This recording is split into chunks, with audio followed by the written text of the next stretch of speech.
Olá,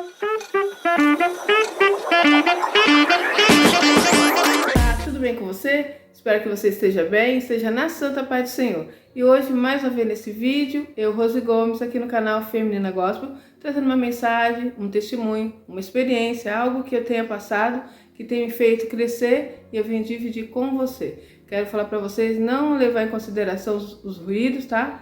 Tô com uma gatinha aqui com os filhinhos, ela tá dando mamar pros filhinhos dela, de repente tem aí os barulhinhos dos gatinhos, o rapaz do gás estava passando. É várias coisas que acontecem, gente, mas é assim mesmo, tá? Eu tô aqui na sala, né, na minha casa, então nós temos esses ruídos externos. Eu peço que vocês ignorem, tá bom? Esses ruídos. Hoje eu quero dar continuidade a essa palavra, né? Ontem eu deixei um vídeo aí falando sobre a minha vida após um ano eu sendo dizimista fiel e ofertante. E eu quero continuar falando sobre isso, dízimos e ofertas, tá? Muitas vezes nós queremos crescer, queremos ter uma vida abundante, queremos ter, quem não quer, né, gente? Eu tô falando isso porque é o que eu quero e eu acredito que você também. Uma vida próspera, né? Uma vida abundante, não dever nada a ninguém, ter a sua vida em ordem, sua casa organizada, isso tudo agrada a Deus. Nós ainda que levamos o nome do Senhor, nós temos a incumbência de ter um bom testemunho, né? Então eu, como serva do Senhor, não posso estar devendo, não posso estar com a minha vida toda destruída, porque eu sou um exemplo. As pessoas olham para mim e querem ver, essa mulher serve a Deus. Olha como é a vida dela, deve para todo mundo, né? Uma vida toda desorganizada. Ah, para ser crente assim eu não quero. É assim que as pessoas dizem. Então nós temos que tomar muito cuidado. Além de ter o cuidado com o seu nome, o cuidado maior que é com o nome de Jesus, porque nós servimos a Ele. Nós somos testemunha viva dele aqui na terra. Então, eu estou falando, colocando eu como exemplo, mas isso serve para você também. E Deus quer que nós tenhamos uma vida em ordem, tá? Porque Deus é a ordem. Deus é a prosperidade. Tudo que você vê Deus fazendo é com abundância, com multiplicação, e não seria diferente nas nossas vidas. Nós somos criatura deles e nós somos servos, filhos, cordeiro com Cristo Jesus. Jesus é rei. Jesus é filho do Deus vivo. Ele veio aqui na terra, nos ensinou como nós devíamos nos comportar, nos ensinou que nós devíamos renunciar ao mundo, entregar nossa vida nas mãos do Senhor, não é verdade? E viver a plenitude do Pai, tanto aqui na terra e como no porvir, quando Ele vier nos buscar, que Ele nos garantiu a maior bênção que é a salvação eterna. Mas o nosso Deus sabe que estamos aqui na terra e precisamos das coisas daqui, gente. Eu tenho falado várias vezes sobre isso e vou continuar falando. Não somos anjos. Por que eu falo isso? Porque eu cresci, né? Eu nasci, meus pais já eram cristãos, e naquela época era muito nos ensinado sobre só a vida espiritual. Então nós temos que buscar as coisas do alto, nós temos que buscar as coisas de Deus, a gente não tem que se preocupar com as coisas desse mundo, a gente não tem. Então nos ensinava até não correr atrás, né? A palavra mesmo fala o quê? Que os filhos das trevas têm mais sabedoria do que os filhos da luz. Os filhos das trevas não ficam esperando as coisas cair do céu, não. Eles vão lá, eles trabalham, eles estudam, eles correm atrás, eles prosperam. E isso é para todos nós. Isso é para todos nós, tá? Quando Deus nos criou, tem aí as criaturas do Senhor, e nós nos tornamos filhos quando nós aceitamos Jesus como Salvador. Então, a partir desse momento, estamos co-herdeiros com Cristo Jesus. Mas todos são criaturas. E Deus não fez as coisas, tipo assim, só para quem me serve, só para quem me ama, não. Fez para todos nós criaturas. Então, tanto o ímpio como aquele que serve a Deus, se andar conforme está na palavra, eles vão viver aquilo que está escrito. Porque Deus deixou para todos nós. E eu não estou falando de salvação. Para serem salvos é outra situação. Só serão salvos aquele que aceitou Jesus como o único e suficiente Salvador. Porque Jesus é o caminho, a verdade e a vida, e ninguém vem ao Pai se não for por Ele. Para eu ter essa condição de ser salva, eu preciso aceitar Jesus como meu único e suficiente Salvador e renunciar ao pecado, renunciar ao mundo e andar com a minha vida na presença do Pai. Para que naquele dia, quando Jesus vier nos buscar, ou se caso eu ir antes, né, quando nós morremos, porque nós nascemos, crescemos e morreremos, não é isso? Então, após a morte segue o juízo, então a partir daí nós teremos que ver qual foi a minha atitude aqui na terra. Se isso vai me dar direito à salvação eterna, ou se eu vou sim morar com Satanás, uma vida eterna com Satanás. Então, é esse, dois caminhos, né? Eu já tenho dito para vocês aí, as pessoas falam palavras tão lindas, todos os caminhos levam a Deus? Não, conforme a palavra, que é o que eu creio, que é o que eu sigo e que é o que você também segue, conforme a palavra, nós só seremos salvos através de Jesus Cristo, tá bom? Então não tem outro meio. Agora, em relação à nossa vida terrena aqui na Terra, nós precisamos de coisas aqui na Terra, porque somos corpo, alma e espírito. O meu corpo precisa das coisas que estão aqui na Terra. A minha alma e o meu espírito das coisas que vêm do alto, né? Das coisas que vêm de Deus. Então aqui na Terra precisamos viver. E precisamos no nosso tempo de hoje, o nosso mundo é capitalista. Ao nascer já gasta dinheiro, é caro, né? Você tem todo o andamento aí nos hospitais, medicação, o bebê nasce, é a roupinha do bebê, bercinho, todas as coisas que você já sabe, né? E no seu desenvolvimento aqui na Terra, tá crescendo, tá vivendo, tá se tornando um adulto, é só dinheiro, gente, que gasta. Dinheiro para se alimentar, dinheiro com saúde, dinheiro com segurança, dinheiro para lazer. Então, o que movimenta aqui a nossa terra é o dinheiro, é o capital, tá bom? Nosso tempo de hoje, o dinheiro, como eu disse aí. Hoje, aqui no nosso país, que nós somos do Brasil, o real.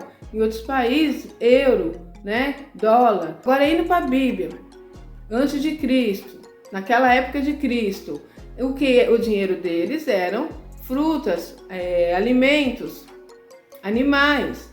E aí tinha essa moeda de troca, né? Então é por isso que toda vez que você vai ver, eles levavam oferta, levavam o melhor animal. Ele tirava ali o melhor bezerro, né? A melhor vaquinha, o que não tinha nenhuma doença, o que não tinha defeito, e entregava ali em holocausto, em sacrifício. Entregava para o sacerdote entrava ali no templo e oferecia ali aquela oferta para o nosso Deus. Ali subia para o nosso Deus com um cheiro suave, né?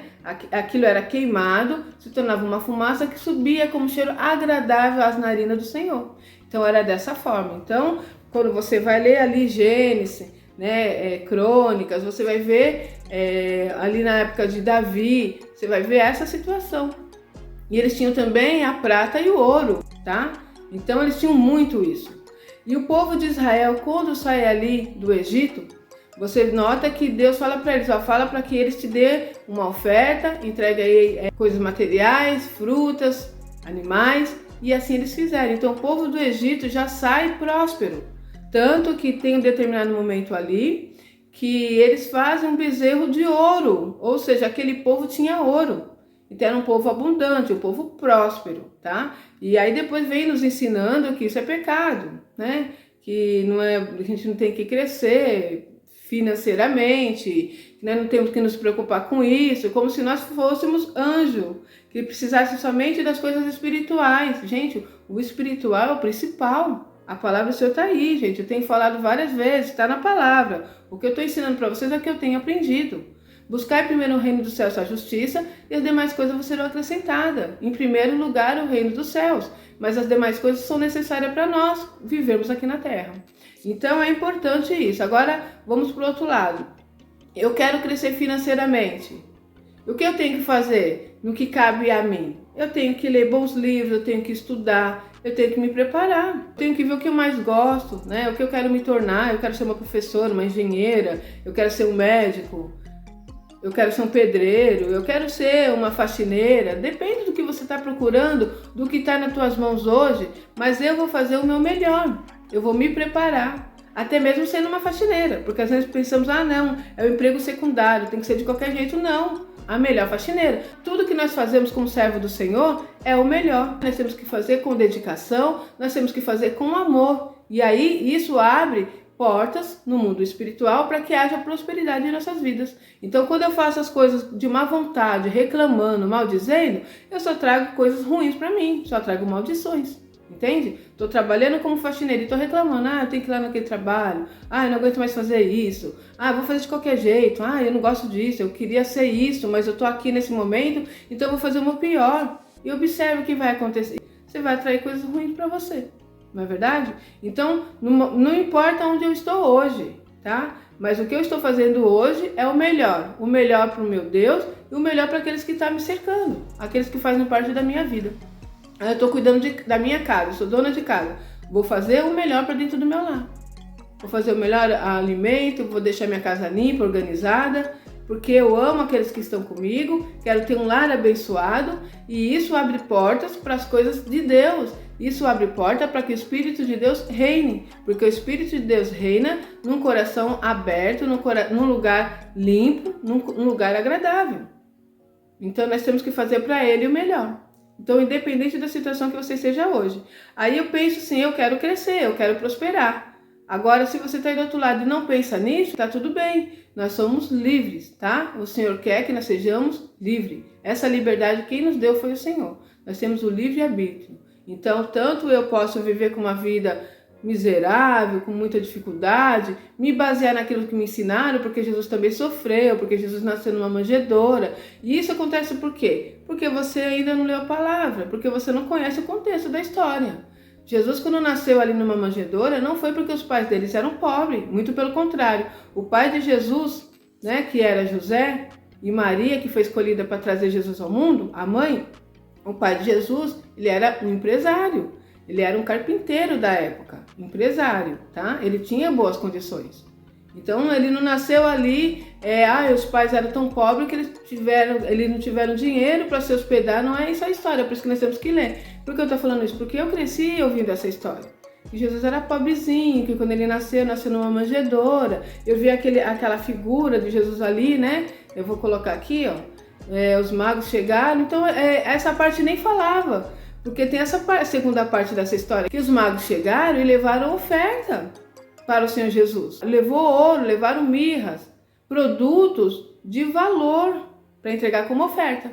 Então essa parte nunca era ensinada para nós. Ensinava apenas essa parte que Jesus nasceu numa manjedoura. E isso nos trouxe uma ideia de que Jesus era pobre, que Jesus era sofrido e que era normal nós sermos pobres e sofridos. Que era normal nós termos essa vida miserável, porque nós servimos a Deus. E Deus se agradava disso. E não é isso, gente.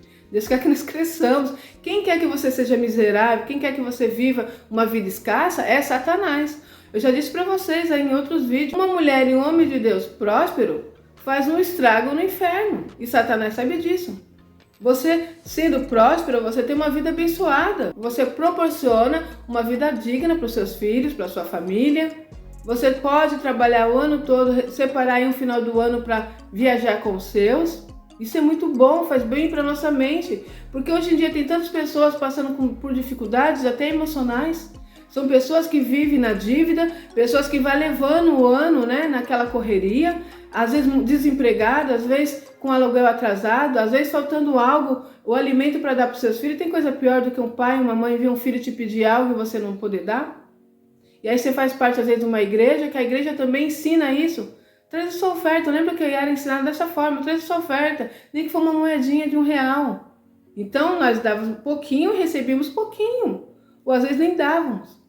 E não era ensinado buscar isso, o material, porque era até pecado. E hoje em dia eu luto com isso, porque eu venho quebrando essas crenças limitantes na minha vida. Eu, lendo a palavra, eu observei que Deus quer que eu prospere, que eu cresça. E é importante sim uma mente saudável na presença do Senhor. Como que eu tenho uma mente saudável na presença do Senhor? Além de cuidar do meu corpo físico, com uma boa alimentação, fazendo exercícios físicos. E a mente? Lendo bons livros, lendo a Bíblia, conhecendo quem é esse Deus. Se enchendo de coisas que te edifiquem. Estudando, ampliando a sua visão. Trabalhando, pagando suas contas em dia. Você vai se levantar pela manhã sabendo que você não deve aluguel, não deve água, não deve luz, que a sua geladeira está cheia, que o seu celeiro está cheio, que tem um alimento na sua mesa. Você vai orar melhor. Você vai ter um coração mais aberto para receber as coisas de Deus, para engrandecer e glorificar o nome do Pai. E não porque, não, só vou agradecer a Deus se estiver tudo bem. Não, gente. Claro que nós vamos ter momentos difíceis. O que Jesus nos falou? No mundo tereis aflições. Tem de bom ânimo, porque eu venci. Então Jesus já deixou bem claro, nós estamos no mundo, gente, num mundo tenebroso. E nós que servimos ao Senhor somos os mais prejudicados, porque Satanás vem contra nós. Satanás não vai lutar contra aqueles que já é dele. Satanás luta contra nós que somos servos do Senhor, que queremos renunciar ao pecado, que renunciamos o mundo, que adoramos a Deus, que a nossa vida é entregue nas mãos do Senhor. Então ele vai lutar contra nós. E ele não quer que você cresça em todas as áreas. Ele não quer que você seja feliz na vida sentimental, na vida financeira, na vida espiritual. Entende? Então quem quer essa vida de derrota para você é Satanás, não é Deus. Então ele quer que você cresça e prospere. Eu vou deixar uma palavra para você para que você entenda um pouco. Olha, essa mensagem está em Malaquias, e Malaquias faz parte do Novo Testamento. Então, às vezes as pessoas vêm querer falar, não, porque o dízimo e a oferta era antigamente, foi antes de Cristo. Não, gente. Tudo que está na Bíblia aqui, se não a parte do Velho Testamento, Deus teria mandado que rasgasse, que jogasse fora e deixasse só o Novo Testamento, que é onde vem aí o nascimento de Jesus, a parte que Jesus faz a obra, né? Através da morte e ressurreição na cruz, ele nos dá direito a essa salvação eterna, essa ligação direta com o Pai. Não é verdade? Não foi abolido o Velho Testamento, está aqui para nós aprendermos como aquele povo vivia. O Velho Testamento fala muito de quem é Deus. Eu preciso saber como é o meu Deus, o que ele é, como ele age, o que ele gosta. E o Novo Testamento fala de Jesus. Olha o que está escrito na palavra do Senhor em Mateus 5,17. Diz assim, ó: Jesus não veio revogar a lei, mas cumprir. Não penseis que vim revogar a lei ou os profetas. Não vim para revogar, vim para cumprir. Então aqui está deixando claro que Jesus não veio para destruir aquilo que já foi feito pelo Deus Pai, né? Então aquele povo fazia dessa forma. Eu estou falando hoje para vocês sobre a vida financeira. Então eles ofertavam, eles dizimavam, eles davam sim, eles tiravam seus dízimos, sua oferta do fruto da terra, porque era o dinheiro deles, gente, na época. Eles tinham ouro, eles tinham prata, eles tinham alimento, eles plantavam, eles colhiam, da colheita eles tiravam 10% e levavam, né? Para oferecer ao nosso Deus. Dos animais, ele pegava o melhor animal. Tem partes aqui da Bíblia que fala que eles não poderiam pegar os animais, porque às vezes você vê, isso sempre existiu. Tinha aqueles que falavam, eu vou ter que dar 10% dos meus animais. Os animais estão crescendo aqui, estão se multiplicando, eu estou rico. Quem era rico era quem tinha muitos animais, né? Gado, vaca, ovelhas. Então eles tiravam ali 10% e entregavam, né? Em sacrifício. E muitos deles, como no nosso tempo de hoje, pegavam o animal que era cego, que tinha algum defeito, que já era velho, e entregava. E isso acontece conosco também. Então hoje o que nós temos para entregar para o Senhor? A nossa oferta, o nosso dízimo. E tem a igreja que dá outro nome, é coleta. E outros falam que não precisa dar dízimo. Então tem dois tipos de cristãos aí, dois tipos de ensinamento. Os que ensinam que tem que dar dízimo e oferta, e os que ensinam que não precisa mais dar. E aí cabe a você. Você lê a palavra, vê o que você acredita. Você não é obrigado a dar dízimos e oferta, você é livre para isso. E talvez se você não crê nisso, não adianta, porque tudo é pela fé, né? Então eu creio, conforme eu leio aqui na Bíblia, eu tenho experiência, já ouvi vários testemunhos, eu acredito que você também. Então sim, quando eu dou meu dízimo, quando eu dou minha oferta, move o mundo espiritual ao meu favor. Vem dizer também acerca da semeadura. Eu estou semeando, então eu vou receber bons frutos. Talvez uma palavra que você já conheça, mas muitas vezes nós conhecemos a palavra, lemos a palavra e não colocamos em prática. Por isso que eu digo, não adianta só ler, gente. Nós temos que ler a palavra e colocar ela em prática em nossas vidas, para que nós possamos assim viver a palavra. É a mesma coisa, a palavra de Deus é um remédio para a nossa alma, para o nosso espírito. Então é a mesma coisa, o remédio que é para o nosso corpo. Então de repente eu estou com dor de cabeça, eu estou com dor no corpo, e o médico me passa um remédio, eu pego o remédio, pego lá o remédio, compro, abro a bula, leio a bula e guardo o remédio. Não vai surgir efeito na minha vida. Então eu vou ter que pegar esse remédio, eu vou ler a bula, eu vou ver como que usa esse remédio e vou tomar o remédio. Então vai surgir efeito no meu corpo, vai me curar da doença que eu estou. É a mesma coisa a palavra de Deus. Então para nós aqui, posso dizer uma bula para o cristão, né? As regras, né? O ensinamento da palavra de Deus. Então eu vou ler a palavra e vou colocar em prática na minha vida. Se eu apenas ler por ler, não vai resolver.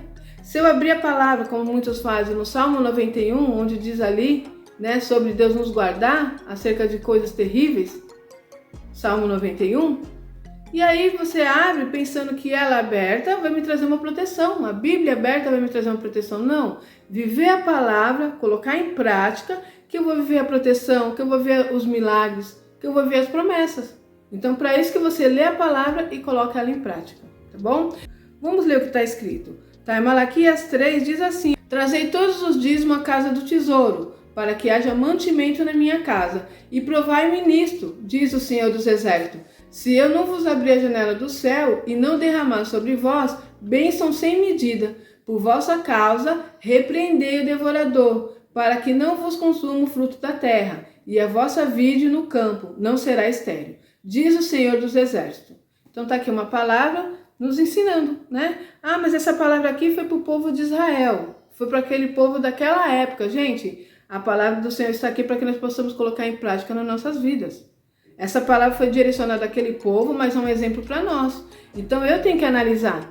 Foi isso que eu fiz. Como que aquele povo crescia? Como que aquele povo prosperava? O que eles faziam? Nós gostamos de ouvir o que? As profecias na igreja, né? Quantas vezes você vai numa igreja, e eu já tive essa experiência, você também deve ter tido, olha, Deus vai mudar a sua história, eu vejo Deus abrindo porta, eu vejo Deus mudando o seu cativeiro, e falando só as palavras que é aquilo que eu quero ouvir.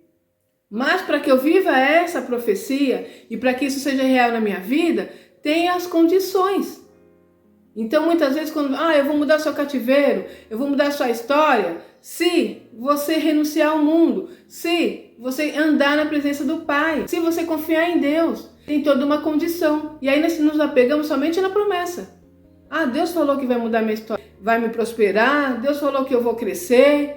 Mas e o andamento disso para que você chegue até a essa bênção? Porque Deus fará o quê? O impossível. O possível sou eu que faço.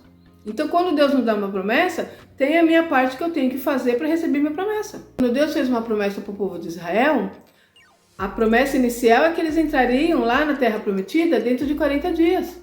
Mas passou-se 40 anos, o povo rodeando, o povo fazendo tudo aquilo que desagradava a Deus. E aquilo fez com que o povo não recebesse a bênção dentro do prazo que Deus tinha estabelecido. O povo vai sair do Egito e dentro de 40 dias estará na Terra Prometida. Mas não foi isso que aconteceu. Porque o povo começou a ir para um lado e para o outro, fazer abominações ao Senhor, adorar outros deuses e tantas coisas foram fazendo. E para completar, era uma multidão de pessoas e nem todo mundo entrou na Terra Prometida. Como você vai descobrir isso? Lendo a palavra. Você vai entender ali como que era aquele povo, o povinho rebelde. E nós hoje olhamos para nós, não tem muita diferença, gente. Então por isso que nós não vivemos as promessas de Deus, por isso que nós não somos um povo próspero. Durante muito tempo aí eu tenho visto que os que vieram aí, né, antecedendo, foram nos ensinando coisas que nos fizeram voltar para trás, ser um povo atrasado, um povo miserável, um povo hoje escravizado, tá? Porque quando você vive numa situação, dependendo de uma cesta básica da igreja, dependendo de ajuda de pessoas, é uma situação difícil. É como se fosse escravo. Você come daquilo que os outros te dão. Você vive daquilo que alguém te proporciona. E isso é muito triste. E não é isso que Deus quer para nós. Ele quer que nós cresçamos, que nós prosperamos, que nós tenhamos uma vida abundante. E claro que não é todo mundo que será rico, né? Também tem o extremo também, que alguns ensinam, não, dá o seu tudo e você vai ser rico, você não pode ser pobre. Não, gente. A palavra diz assim que os pobres sempre existirão, tá? Só que o que nós temos que ver aí é que aquele que serve a Deus, que entrega a vida nos caminhos do Senhor, que dizima, que oferta, que cuida da obra, não tem como você ficar desamparado. O Senhor cuida. O Senhor cuida daqueles que temem a Deus, daquele que tem um coração voltado para a obra do Pai. Não tem como você dizer, eu não conheço ninguém que tem sido dizimista, que tem sido ofertante e que tem vivido uma vida de miséria, tá? Você pode até não ser rico, mas a prosperidade sobre a sua vida virá. Deus vai suprir a sua necessidade. Deus vai cuidar daquilo que você necessita. Deus faz coisas lindas, maravilhosas, cuida até de pequenos detalhes. Coisas que você olha assim e fala, não acredito, Deus, eu desejei isso e o Senhor me deu. Coisas simples, sabe? São várias experiências que eu tenho tido e eu tenho certeza que você também tem aí um testemunho para me contar, né? De algo que você fez e o Senhor entrou com providência através de uma atitude que você teve. Vou deixar mais uma palavra para vocês para não ficar só no que eu acho, no que eu penso, tá? Eu trago para vocês o que está na mensagem do Pai. É 2 Coríntios, versículo 9, o versículo 6 até o 8, que diz assim: E isto afirma, aquele que semeia pouco, pouco também ceifará. E o que semeia com fartura, com abundância também ceifará. Cada um contribua segundo tiver proposto no coração, não com tristeza ou por necessidade, porque Deus ama a quem dá com alegria. Deus pode fazer-vos abundar em toda graça, a fim de que, tendo sempre, em tudo, ampla suficiência, superabundez em toda boa obra. Então aqui está bem claro, né, gente? Se eu semeio pouco, eu vou colher pouco. Se eu semeio muito, eu vou colher muito. E a parte principal aqui, cada um contribua segundo tiver proposto no coração, não com tristeza e nem por necessidade. Então tá claro aqui que você faça isso conforme a vontade que está no seu coração. Você não é obrigado, tá? Você não vai deixar de ser salvo porque você não dá dízimo e porque você não dá oferta, tá bom? A salvação eterna vem pela graça do Senhor, pela misericórdia. Nós não merecemos, nenhum de nós merecemos, mas pela bondade e misericórdia do Senhor Jesus Cristo, Ele morreu na cruz do Calvário, Ele ressuscitou e Ele trouxe para nós esse direito da ligação direta com o Pai e da salvação eterna. Então você não precisa fazer nada para receber a bênção maior que é a salvação eterna, porque isso é dado para nós por graça, por misericórdia, por amor, tá bom? Agora, no que diz respeito à vida financeira, então eu sim tenho que fazer a minha parte. Se eu quero receber muito, então eu dê muito. Se eu quero receber pouco, que eu contribua com pouco. Se eu não quero contribuir, não sou obrigada. Entendeu? E em relação a nome, se é oferta, se é dízimo, isso pouco importa. Porque se você for analisar bem, quando se fala de dízimo é só 10%. Quando se fala de oferta, é aquilo que você sentir no coração. 10, 20, 30, 50%, 100%. Nós temos uma passagem na Bíblia que é da viúva. Eu vou deixar essa passagem para vocês também. Então eu vou deixar para vocês aqui Jesus falando, tá? Olha essa situação aqui, que coisa linda. Lucas 21, versículo 1 até o 4. Estando Jesus a observar, viu os ricos lançarem suas ofertas no gasofilácio. Viu também certa viúva pobre lançar ali 2 pequenas moedas. E disse, verdadeiramente vos digo que esta viúva pobre deu mais do que todos, porque todos esses deram como oferta daquilo que lhes sobrava. Esta, porém, da sua pobreza, deu tudo o que possuía, todo o seu sustento. Então observa que Jesus está observando aquela situação ali. As pessoas estão ali no gasofilácio entregando as suas ofertas, né? E ele observou que uma viúva chega e coloca apenas 2 moedas, exatamente o que ela tinha. Então aqui essa viúva deu 100%, tudo que ela tinha. E Jesus diz aqui que ela deu mais do que aqueles ricos, porque os ricos estavam dando daquilo que sobrava, tá bom? 10%, 20%. A viúva deu tudo. Então isso não quer dizer, então tem que dar tudo, não, gente. Dá aqui para nós, para a gente termos noção do que Jesus está falando. O que importa para Jesus e para Deus é o seu coração. Então, às vezes, eu tenho só R$2, é o que eu tenho. Eu vou chegar lá na igreja, eu vou falar, não, hoje eu vou na igreja, eu tenho só R$2, eu vou levar minha oferta. Eu muitas vezes já pensei isso, não, só R$2, não vou levar não. Dá até vergonha, né, de dar R$1, R$2 na obra de Deus. E depois eu fui entendendo que não é isso que Deus vê. Deus não vê a quantidade do que você dá. Deus vê o seu coração. Quando eu entrego a minha oferta, quando eu entrego o meu dízimo, eu estou falando para Deus. Quando eu entrego o meu dízimo, eu estou devolvendo. Deus me deu 100%, eu tiro 10% e devolvo, tá bom? Então, eu estou apenas devolvendo daquilo que Deus me deu. Quando eu dou minha oferta, eu estou fazendo um ato de gratidão a Deus. Estou feliz, né, porque eu recebi uma bênção, porque esse mês Deus me deu um valor em dinheiro que eu paguei todas as minhas contas. Eu fiquei tão feliz, não, eu vou entregar essa oferta aqui de gratidão a Deus, pelo que Ele tem feito na minha vida. E aí Deus olha o meu coração, o meu movimento de entregar a minha oferta. E isso é tão sério, gente, que se você tiver brigado com alguém, diz a palavra do Senhor, que Ele não recebe a sua oferta. Então, para Deus isso é importante sim. As nossas ofertas, nossos dízimos na presença do Pai. E alguns dizem assim, né? Não, mas Deus não precisa de dinheiro. Claro que não, gente. O nosso Deus é dono do ouro e da prata. Ele não precisa do nosso dinheiro. Mas a obra de Deus aqui na terra necessita. Se você faz parte de uma igreja, essa igreja, principalmente as igrejas evangélicas, ela não tem contribuição do governo. Entendeu? Então nós pagamos, a igreja paga imposto, água, aluguel, luz. Tem ali aquela parte que atende os necessitados. É a obra de Deus. Então você tem que contribuir sim. Você vai na igreja lá, você bebe água, você ouve uma palavra, aquilo traz um sustento para a sua vida, aquilo faz você crescer. Né? Deus te abençoa, Deus te deu saúde, Deus te deu um emprego. E você não tem coragem de tirar um dízimo, tirar uma oferta. Então como Deus vai te colocar no muito, se você não tem sido fiel nem no pouco? Então é isso, gente. Você tem que analisar a sua vida. Minha vida está muito bem assim, eu não preciso fazer nada disso, eu não sinto no meu coração, tá tudo bem. Tá bom? Não, você não é obrigado. Mas se você quer crescer financeiramente falando, esse é um dos caminhos. Tem várias situações que vai abranger isso, né? A minha parte, que é levantar cedo pela manhã, quer trabalhar, quer mandar meu currículo, que é onde eu estou fazendo o meu melhor, quer buscar conhecimento, quer buscar crescimento. Tem a minha parte, mas a parte de Deus Ele fará. Então confie em Deus, faça o seu melhor, entregue o seu melhor e não se apega ao que muitos dizem, se apega ao que está na palavra. Se você quer crescer na vida financeira, esse é um dos caminhos, tá? Entregar o seu dízimo, entregar as suas ofertas, cuidar daquele que é necessitado e ter sabedoria, gente, porque o homem e a mulher de Deus somos inteligentes, tá? Nós não somos alienados, como durante muitos anos alguns daí diziam. São pessoas inteligentíssimas, pessoas com uma visão aberta, pessoas que servem um Deus grande, um Deus poderoso. Não se preocupe também se aquela pessoa vai pegar o seu dinheiro e fazer coisa errada, ele vai prestar conta com Deus. Se preocupe com a sua parte. Muitas pessoas deixam de dar por causa de situações que nós já vimos aí no mundo acontecendo, não é verdade?